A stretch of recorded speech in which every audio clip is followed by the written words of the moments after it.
Well, the State Department released the first batch of Hillary Clinton's emails on this Friday of the holiday weekend. And among other things, it shows she received sensitive information about Benghazi on her unsecure home server. The FBI has now ordered those emails reclassified as top secret. CBS 2 political reporter Marcia Kramer joins us now with more on this development today. Marcia?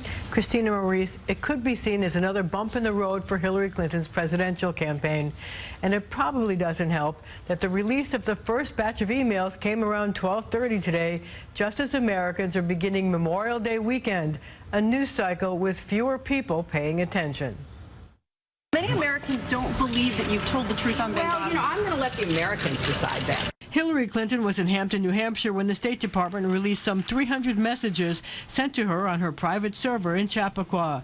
It was the first batch made public, those relating to the Benghazi attack in Libya, in which Ambassador Chris Stevens and 3 other Americans were killed. I'm glad that the emails are starting to come out. But there was immediate controversy because information contained on one email relating to reports of arrests of possible suspects has now been redacted, classified as secret at the request of the FBI.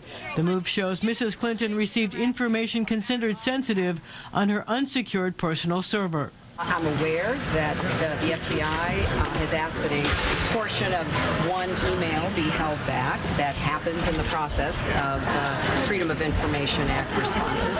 But that doesn't change the fact that all of the information in the emails was handled appropriately. White House spokesman Josh Earnest was asked if the material should have been classified earlier and whether it should have been on a classified government server, not an unsecured one in Mrs. Clinton's home. That's not at all a judgment that I can make. This was a judgment that was made by the FBI recently in light of more recent events, even though the email was, as we know, nearly 3 years old. Meanwhile, there was strident Republican pushback.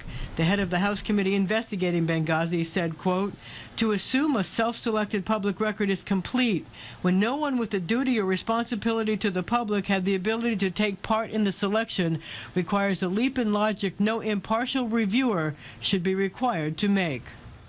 Mrs. Clinton was also given in-depth operational details of a visit by Chris Stevens to Benghazi in 2011. And she joked with a top aide who had to testify before Congress, saying, "What doesn't kill you makes you stronger, as I have rationalized for years. So just survive and you'll triumph," she said. Maurice and Christine. Okay, Marcia, thank you. Marcia.